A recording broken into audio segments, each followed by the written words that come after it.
आपासी के जो खजानची है मटियारी प्रेस क्लब जो वॻा अचनि उन खां पोइ मुख्तार अली ॾिठो साहब गुज़ारिश कंदुसि पाण जेके इंफॉर्मेशन सेक्रेटरी आहिनि मटियारी प्रेस क्लब जा वॻा अचनि मुख्तार अली ॾिठो उन खां पोइ गुज़ारिश कंदुसि वाहिद बख्श जखरेजा साहब जेके पाण अॻियां अचनि जेके जॉइंट सेक्रेटरी आहिनि प्रेस क्लब मटियारी जा ऐं उन खां पोइ गुज़ारिश कंदुसि जवाद अहमद मला साहब के पाण जेके प्रेस ऑफिस सेक्रेटरी आहिनि मटियारी प्रेस क्लब जा पाण अॻियां अचनि जवाद अहमद मला तरतीब सां दोस्त उम्मीदवार हलकरदारी जी बात जेको कराईंदासीं असांजे मौसम दरगाह जे काबी नशीन मोहतरम जनाब अल्लाह यार आशिम साहब का कसम उठाईंदा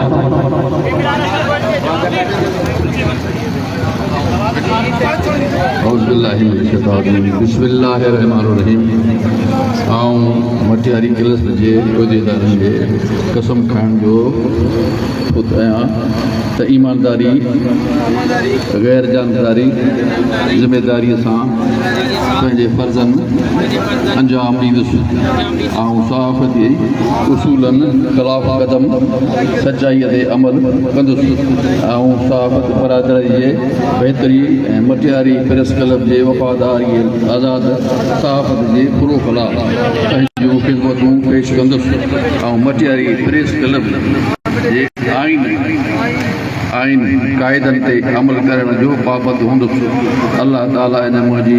नियतनि खे पाक रखे ऐं मूंखे पंहिंजे वाइदे ते क़ाइमु रखण जी तौफ़ीक़ अता फ़रमाए आमीन। वॾी महिरबानी किला साईं अलाया शाह हाशमी साईं मुबारक ॾींदो ऐं साईं मुबारक बि ॾींदा ऐं दुआ बि करंदा पहिरीं मुबारक ॾींदा साईं अलाया शाह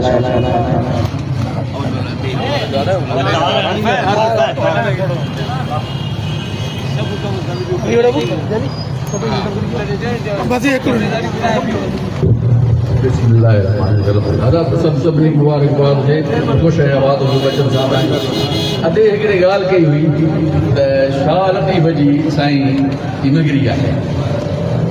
ठीकु आहे असां कोई इतराज़ कोन्हे साईं हू असांजो ख़ानदान आहे असीं दराड़ आहियूं शाह लतीफ़ दराड़ आहे वॾो घर असांजो आहे साईं लतीफ़ शाह लतीफ़ जेको मुझे दादी साईं सखी हाशिम शायद दुआ साईं जाओ शाह ख़बर है जॾहिं शाह हबीब ते हो साईं ईंदा हुआ त पूरो थींदा हुआ जॾहिं वापसि ईंदा हुआ त पाण साईं हाशिम शायद उथी बीहंदा हुआ त पाण शाह लतीफ़ हबीब फरमायो सही पर आउं अचां थो त तव्हां छो कोन था कयो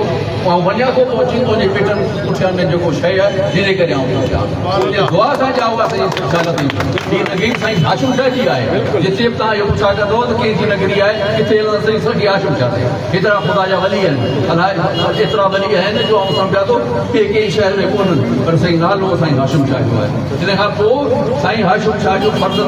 परपोटो साईं मियां नूर शाह जेको असांजो पड़दारो हो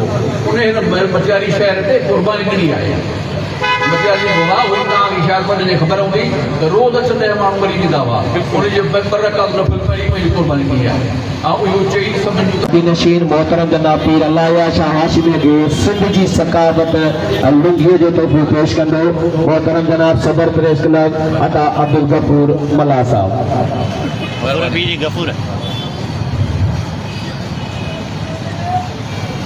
उन खां पोइ अदा अब्दुल गफूर मला साहब साईं हसन मुर्तज़ा शाह जामो टाउन चेयरमैन मटियारीअ खे सिंध जी सकावत लुंगीअ जो तोहफ़ो उन खां पोइ अदा अब्दुल गफूर मलाई बरबान नसीर अहमद मेमर साहब के सिंधी सकावत लुंगीअ जो तोहफ़ो पारां अदा अब्दुल गफूर मला उन खां पोइ साईं अली पिया शाह हाशिमी खे लुंगीअ जो तोहफ़ो पाराईंदो अदा अब्दुल गफूर मला साहब अजरक जो सिलसिलो वरी थोरो असीं पोइ हलायूं था ऐं कुझु वक़्तु लाइ असां वरी प्रोग्राम खे अॻियां हलाईंदासीं असां गुज़ारिश कंदासीं असांजे हिन मटियारीअ जे पुराणी एक्शन कमेटीअ जे लीडर ऐं असांजे मोहसन हिन मटियारीअ जे हर मसइले खे उजागर करण कंदड़ मोहतरम जनाब रहमतुल्लाह तुर्क साहब खे त पाण डाइस ते अचनि ऐं मुख़्तसिर ॻाल्हाईंदा था रहमतुल्लाह तुर्क साहब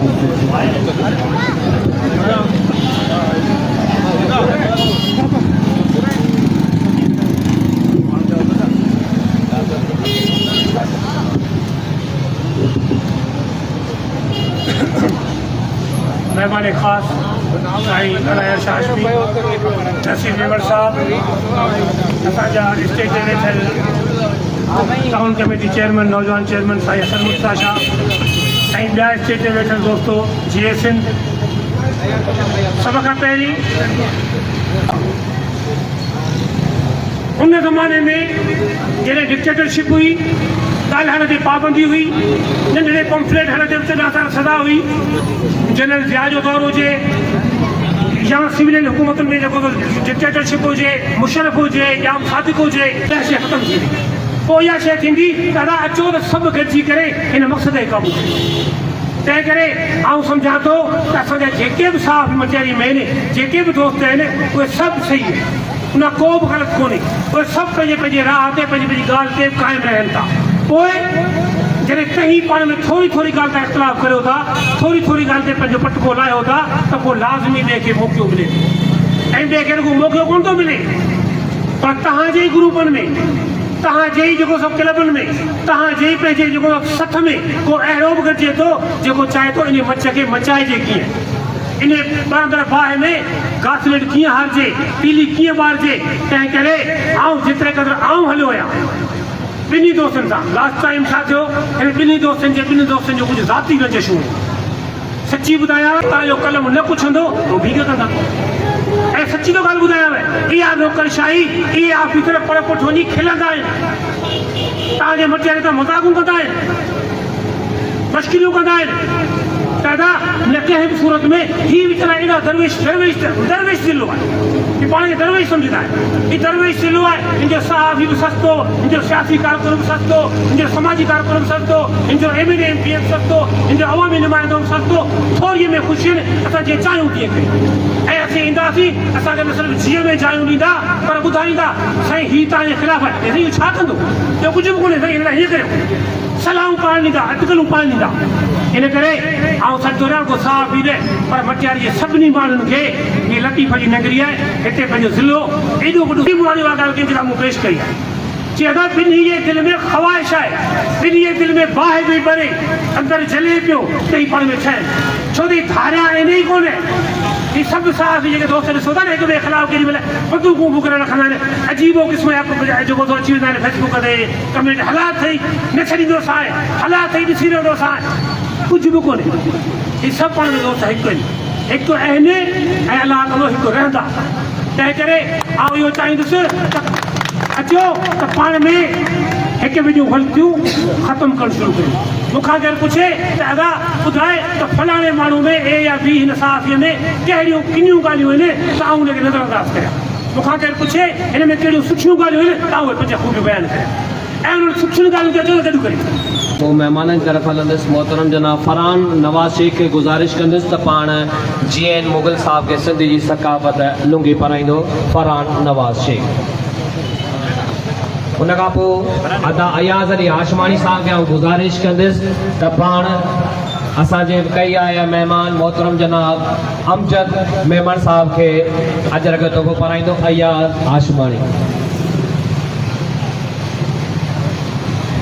सोहेल भयो खे गुज़ारिश कंदुसि पाण अॻियां अचनि, ऐं असांजे कई आयल महिमान मोहतरम जनाब एडवोकेट ऐं DPP आरिफ मेमन साहब खे सिंध जी सकाफ़त अजरक जो तोहफ़ो ॾाईंदा। सोहेल भयो साहब।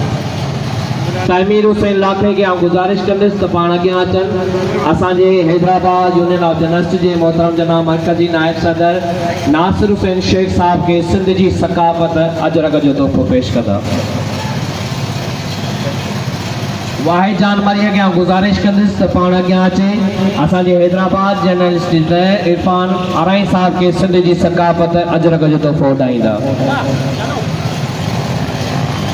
हाजी खान अब्बासी खे गुज़ारिश कंदुसि त पाण अॻियां अचे। असांजे हैदराबाद यूनियन ऑफ जर्नलिस्ट त पाण अॻियां अचनि बाबर सरफराज तुर्क साहब जेके पाण अजरक जो तोहफ़ो पाराईंदा। असां यार मोहम्मद ख़ासकली साहब खे गुज़ारिश कंदुसि थोरो अॻियां स्टेज ते ईंदा त बाबर सरफराज तुर्क साहब सां यार मोहम्मद ख़ासकली जिन खे अजरक जो तोहफ़ो ॿुधाईंदा।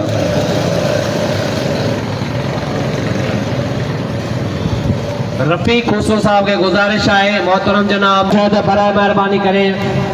मसूद प्रेस क्लब जो सदर साहब ऐं असांजे आशिक तुर्क जो नंढो चंद साहब पाण अॻियां स्टेज ते अचनि ऐं सिंध जी सकाफ़त अजरक जो तोहफ़ो पाईंदा। शाकिर हुसैन चंद के गुजारिश है त आशिक हुसैन तुर्क साहब के सिंध जी सकावत अजरक जो तोहफ़ो। मोहम्मद खान कंबरानी के गुजारिश है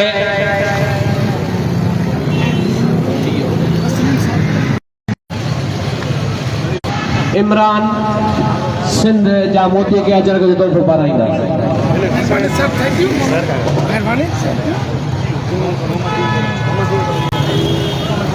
वाईजान सोहेल अहमद मरिया के गुजारिश है मोहम्मद दीन बलोच साहब के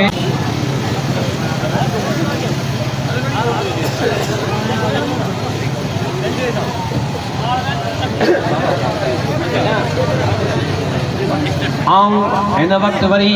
असां तकीन जे तरफ़ हलंदासीं। असां गुजारिश कंदासीं असांजे हैदराबाद यूनियन ऑफ जर्नलिस्ट जो इस वक्त अमेरिका में बहुत एक्टिव सहाफत कर रहे हैं, तो आज हमारे दरमियान ये मौजूद है। तो दोस्तों बात ये है कि अब जो वक्त है वो सीखने समझने और समझाने का वक्त है। ये वो वक्त ख़त्म हो गया कि जो है वो आप अपनी पुरानी लगीबंदी जर्नलिज्म करते थे, खबरें भेजते थे, फैक्स कर देते थे, नाम एक का होता था, खबरें सब में लग जाती थी। अब दौर जो है समझने का है, क्योंकि सारा आईटी का दौर आ गया है और इस आईटी के दौर में जो है नई तरबियत देने की ज़रूरत है। अपने लोगों को नई सहाफ़त और नई जिद्दत के साथ आगे लाने की ज़रूरत है। नौजवानों की रहनुमाई करने की ज़रूरत है, नौजवानों को आगे लाने की ज़रूरत है। अब चूँकि मीडिया इलेक्ट्रॉनिक से जो है वो शोषण की तरफ जा रहा है और सोशल मीडिया में जो है वो बहुत ज़्यादा जल्दी चीज़ें आई हैं, तो इसलिए जो है वो हमें चाहिए और हमारे लोगों को चाहिए कि वो ट्रेनिंग हासिल करें। मैं PFU वर्कर की जानिब से, मरकज़ की जानिब से आपको यह ऑफ़र करके जा रहा हूँ कि जब भी आप कहेंगे हम आपके यहाँ पे ट्रेनिंग वर्कशॉप का इनेकाद करवाएंगे, आपके लोगों को ट्रेनिंग के लिए आगे लेके जाएंगे और हम कोशिश करेंगे कि पाकिस्तान बल्कि सिंध में, पाकिस्तान में जहाँ भी ट्रेनिंग होंगी आपके लोगों को उनमें इंक्लूड करेंगे, उनको आपके लोगों को उनमें शामिल करेंगे। तो आप ज़्यादा से ज़्यादा जो है वो जिद्दत की तरफ जाएं, ट्रेनिंग की तरफ जाएं, अपने लोगों को इक्विप करें, अपने लोगों को फलसफे की तरफ लेके जाएं, तो मेरा ख्याल है कि बहुत बेहतर होगा। Thank U. पेरी पेरी इनकलाब असांजे GN मुगल साहब GN मुगल साहब जीअं ई ॻाल्हाए बस कंदा त तमामु मटियारी प्रेस क्लब जे उहिदेदारनि खे गुज़ारिश कंदुसि त ख़ैबर प्रेस क्लब जा उहिदेदार उन्हनि खे गुलनि जा हार पाराईंदा, पर पहिरीं असां हलंदा असांजे हिन सुहिणे सरमाए मोहतरम जनाब GN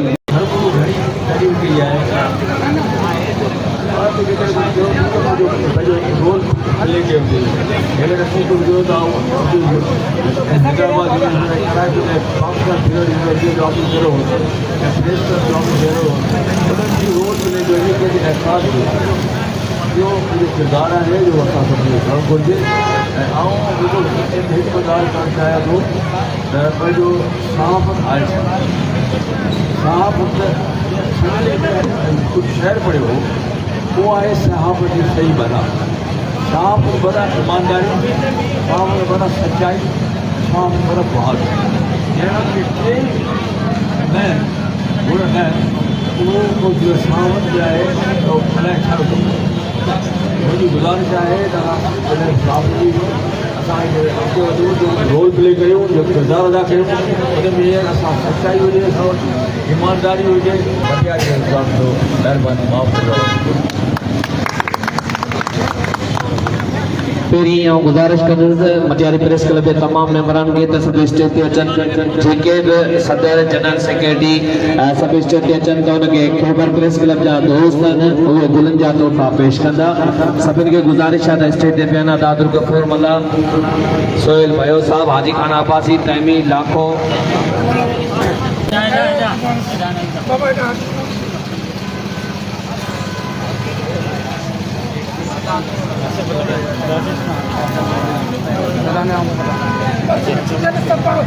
उन खां पोइ आउं गुज़ारिश कंदुसि मटियारी यूनियन ऑफ जे अदा अब्दुल गफूर मेमन साहब खे त पाण जेके मटियारी प्रेस क्लब जा उहिदेदार आहिनि। अच्छा ठीकु आहे त गफूर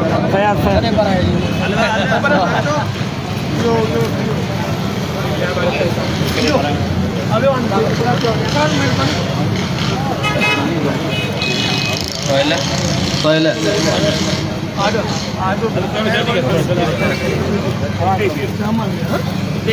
साईं हसन मुर्तजा साहब जिनके जामोद साहब जिनके अजर को तोहफो पेश करना जुबैर अहमद कलोड़ो उनके गुजारिश है पाण अॻियां अचे साईं हसन मुर्तजा शाह जामोद साहब के अजर को तोहफो पेश करना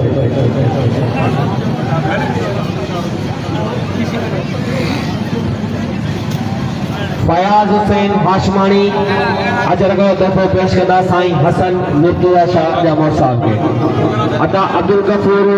मेहमान साहब के गुजारिश है त असांजे मसूका कई आयल गुलाम कादर वसीर साहब के अजर को तोहफो पेश कंदो अदा अब्दुल गफूर मेहमान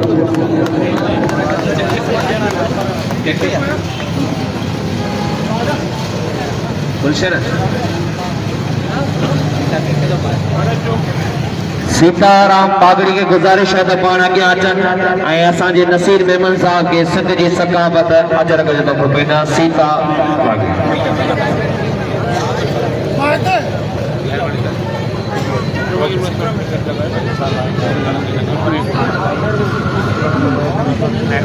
अदा अब्दुल गफूर मल्ला के गुजारिश है तो पाण स्टेज ते अचनि गुजारिश कंदुसि बिना टाइम विञाइण जे बिना वक़्तु विञाइण जे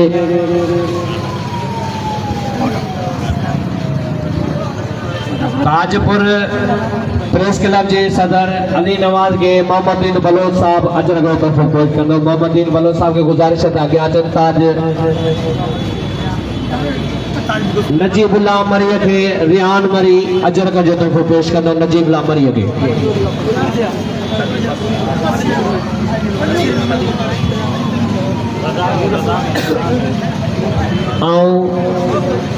गुजारिश कंदुसि असांजे मोहतरम जनाब नसीर अहमद मेमन साहब के त पाण अॻियां स्टेज ते अचनि ऐं पंहिंजो ख़्यालनि जो इज़हार कनि तव्हांजो ज़ोरदार ताड़ियूं नसीर अहमद मेमन साहब बिस्मिल्लाहिर्रहमानिर्रहीम अस्सलाम वालेकुम तमामु घणी महिरबानी मटियारी प्रेस क्लब जी जिन मूंखे मौक़ो ॾिनो हिते ॻाल्हाइण जो ऐं हुननि खे गॾो गॾु हुननि खे तमामु घणी मुबारकबाद थो ॾियां जेके हींअर नवां जेके चूंडिजी आया आहिनि तव्हांजा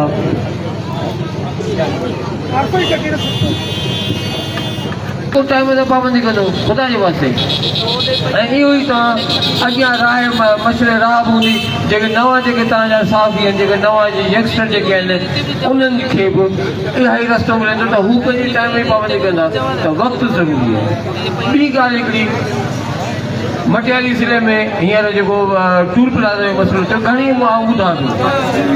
ऐं हा वॾी वॾी कामयाबी आहे त टूल प्लाज़ा जे जेको असां मुआहिदो कयो इनशाअल्लाह उहो माण्हू खे ख़बर पवंदी ऐं इहो इन मां यादि रखो मटियाली ज़िले जी आवाम केतिरी बाशऊर बाहिम्मत बासलाहियत आहे जे हालांकि सेकंड में इहो टूल ठहियो कंहिंखे ख़बर पई हीअ असांजी जिदोजहद हुई जो हाणे उमरकोट वारा दोस्त सभु असांखां पुछंदा त यार तव्हां कहिड़े तरीक़े सां कहिड़ो पंहिंजो पाण खे ऑर्गनाइज़ कयो आहे उहो हिन खां जेके असां शयूं मञारायूं आहिनि उहे इनशाअल्लाह साम्हूं ईंदियूं ऐं बाक़ी रही ॻाल्हि खामा जेको आहे उबती सुबती ॻाल्हियूं हलनि थियूं त पाण हीअं कयूं त केरु पैसा ॾींदो यार कुझु न अकुल खे केरु ॾींदो पैसा कंहिंखे केरु छो ॾींदो ऐं अगरि जे कंहिं ॾिनियूं आहिनि उहे साम्हूं अचनि बाक़ी ख़ाली वेही ॻाल्हाइण में को फ़ाइदो कोन्हे पॉजिटिव सोचियूं ऐं साफ़ ई सभिनी भाउरनि खे चवां थो ख़ुदा जे वास्ते जंहिं तरीक़े सां ॾिसो न असां टूल जे मामले ते न को पार्टी ॾिठी न को कुझु ॾिठो मटियाली ज़िले जो आवाम जो मुफ़ाद ॾिठो उन में सभु गॾु थियासीं ऐं उन में असां रिज़ल्ट वरितियूं न जेके आईंदा इनशाअल्लाह तव्हांखे नज़र ईंदो अदरवाइज़ हींअर बि नंढी ॻाल्हि में त अलाउ न की माण्हू नाशुक्री कंदा त नथा थी सघूं नंढी ॻाल्हियूं त अलाउ न त छा हू जे बदमाशी कंदा छा करे सघंदासीं स्टेट सां केरु विड़ी कोन थो सघे जेको वाज़े तौर ते ॻाल्हि आहे हिन जे करे असां कानून कोर्ट में वियासीं त कोर्ट में जज साहिब चवंदा टूल त लॻंदो टूल त तव्हां ते लॻंदो बाक़ी तव्हां कानूनी तौर ते ॿुधायो त हुन भॼकड़ी कहिड़ी कई आहे अड़े बाबा टूल जॾहिं असां टूल जे ख़िलाफ़ु त पोइ बाक़ी छा कयूं पूरी दुनिया में टूल लॻंदा आहिनि ऐं उहो ख़ाली पाकिस्तान में अनोखो कोन्हे जेको आहे टैक्स जो तरीक़ो गवर्नमेंट जो जेके बि टूल्स आहिनि असां कुझु नथा करे सघूं असां वधि में वधि हुन ख़िलाफ़ु जिदोजहद करे था सघूं उहा असां कई ऐं कामयाबी सां कईसीं इनशाअल्लाह जेको असांजो मुआहिदो जेको असां कयो हो इनशाअल्लाह तव्हांखे पब्लिकली ख़बर पवंदी इन जा असरात ईंदा रोड सुहिणो थींदो ख़ूबसूरत थींदो उते डबल साम्हूं ते वेठल मुंहिंजा साईं ऐं हिते सभु मुंहिंजा साईं अस्सलाम वालेकुम साईं मुंहिंजा सभ खां पहिरीं त जेका न्यूली जेका इलेक्टेड बॉडी जे प्रेस क्लब जी जंहिंमें असांजे मोहतरम चेयरमैन साहब असां प्रेसिडेंट साहब ऐं जनरल सेक्रेटरी साहब नायब सदर ॿिया जेके जेके पौधा जेके चूंडिया उन्हनि खे सभिनी मुबारक हुजे ऐं ॿियो माण्हू थोरे शहर मुंहिंजो आहे मटियारी त डिस्ट्रिक्ट मां जेके जेके बि प्रेस क्लब जा जेके बॉडीज़ आहियूं मां उन्हनि सभिनी खे वेलकम थो करियां असांजे मटियारी में अचनि जीअं असांजे वॾे साईं अलाए साईं जन इहो सवेर फरमायो त असांजो जेको मटियारी आहे उहो ओलियान जो शहर आहे त इहा साईं हिकिड़ी हक़ीक़त आहे त जीअं मुल्तान मदीनातुल ओलिया आहे ईअं मटियारी मदीनातुल ओलिया आहे इहो ओलियान जो शहर आहे हीउ अमन जो असांजो मटियारी शहर आहे उन जे लाइ रमज़ान शरीफ़ जो बाबरकत महीनो अचण वारो आहे ऐं उन जे महीने जे अचण जे लाइ जेके बि जेके हुननि ॿी जेका असांजी क्लब आहे उन में जेके दोस्त असांजा आहिनि जेके हिते म्यूचुअल फ्रेंड जेके हिते आहिनि जंहिंमें साम्हूं साम्हूं अदा शाहिद आहे अदा रहमतुल्ला आहे साईं यार मोहम्मद आहे अदा अमजद आहे ऐं मोस्ट सीनियर असांजो अब्दुल गफूर अदा भाऊ उन्हनि सभिनी खे रिक्वेस्ट कंदासीं त बिल्कुलु इहो किरदारु अदा कनि त पाण में गॾिजी हिकिड़ो कमु करियूं ऐं इहा ॾाढी ख़ुशी थींदी रहंदी अदा नसीर चयो जॾहिं असां कंहिं पार्टी में को फ़र्क़ु कोन कयो असां सभु गॾिजी हिकिड़ी जिदोजहद कई त अल्हम्दुलिल्लाह अलाह साईं असांखे उन शइ में कामयाबु कयो ऐं इंशा अल्लाह ताला प्रेस क्लब जेका हालत आहे हिकिड़ी ख़्वाहिश आहे इंशा अल्लाह ताला ही प्रेस क्लब वरी बहाल थिए ऐं इंशा अल्लाह ताला बहाल थींदो ऐं सभु क्लब इंशा अल्लाह ताला गॾिजी वेंदा ऐं इंशा अल्लाह मटियारी जे लाइ जिदोजहद कंदा मटियारी जे लाइ कोशिशि कंदा छो त उहो